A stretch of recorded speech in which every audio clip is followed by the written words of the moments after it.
क्या आपने कभी सूरज उगने से ठीक पहले की वो शांत, निर्मल अनुभूति महसूस की है? वो कोमल, सौम्य रोशनी जो दुनिया पर फैल जाती है। यह शुद्ध आशा की अनुभूति है। नवरात्रि की भव्य कहानी में उस अनुभूति का एक नाम है मां महागौरी। वह दुर्गा का 8वां दिव्य स्वरूप है, जिसकी पूजा अष्टमी के पवित्र दिन होती है। उनकी कहानी भीषण युद्धों की नहीं, यह भक्ति, पवित्रता, स्थिरता और स्थिरता में पाई जाने वाली अपार शक्ति की शांत कहानी। अंधेरे तूफानों के बाद भी एक निर्मल सुबह हमारी प्रतीक्षा करती है। एक मोती की कल्पना करो जो एक कोमल दूधिया रोशनी से चमक रहा हो। एक चमेली के फूल का निर्मल श्वेत रंग। यह है मां महागौरी की आभा। महा का मतलब है महान, गौरी का मतलब है अत्यंत श्वेत। महान श्वेत देवी परम पवित्रता और शांति का प्रतीक। 4 भुजाएं उनकी अपार शक्ति और सौम्य स्वभाव को धारण करती हैं। त्रिशूल से सुरक्षा, डमरू से सृष्टि की लय। एक हाथ अभय मुद्रा में वचन, डरो मत, मैं तुम्हारी रक्षा के लिए यहां हूं। दूसरा हाथ वरद मुद्रा में उनकी असीम करुणा, आशीर्वाद देने की तत्परता।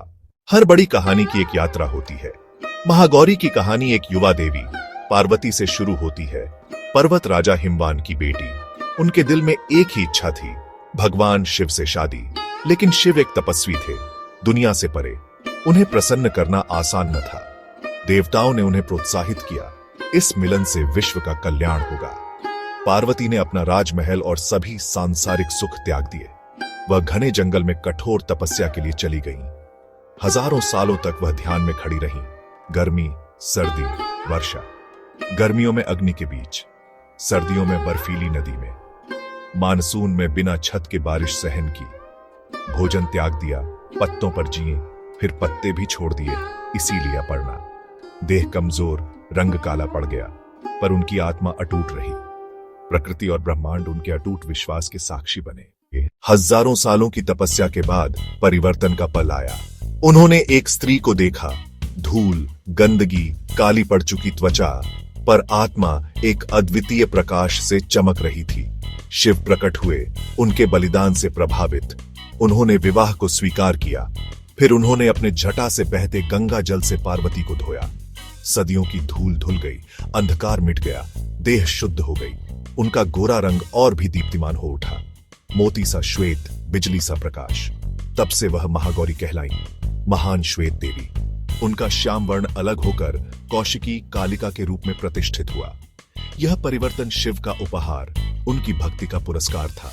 सच्चा प्रेम और विश्वास देवताओं को भी प्रभावित करते हैं, इंसान को शुद्ध और नवीन करते हैं। मां महागौरी सिर्फ पवित्रता की देवी नहीं, वह असीम करुणा के लिए भी जानी जाती है। एक मां की तरह जो गलतियों को माफ कर देती है। वह अपने भक्तों को निस्वार्थ प्रेम से देखती है। पौराणिक कथाएं और लोक कथाएं उनके सौम्य स्वभाव से भरी पड़ी हैं। एक शुद्ध हृदय से प्रार्थना करना ही उनकी कृपा को आकर्षित करता है। लोग सुखमयी गृहस्थ जीवन, शांति और समृद्धि के लिए उनसे प्रार्थना करते हैं। छात्र स्पष्टता के लिए, कर्जदार राहत के लिए, बीमार स्वास्थ्य के लिए, सब उनकी शरण आते हैं। वह हमारे भय, चिंताओं, पछतावों को हथियार से नहीं, प्रेममयी कृपा से भंग करती है। उनकी शक्ति शांत पर परम है, अंतर की शक्ति और धैर्य देने वाली। महागौरी की कहानी क्षमा और एक नई शुरुआत की मानवीय इच्छा से गहरी जुड़ी है।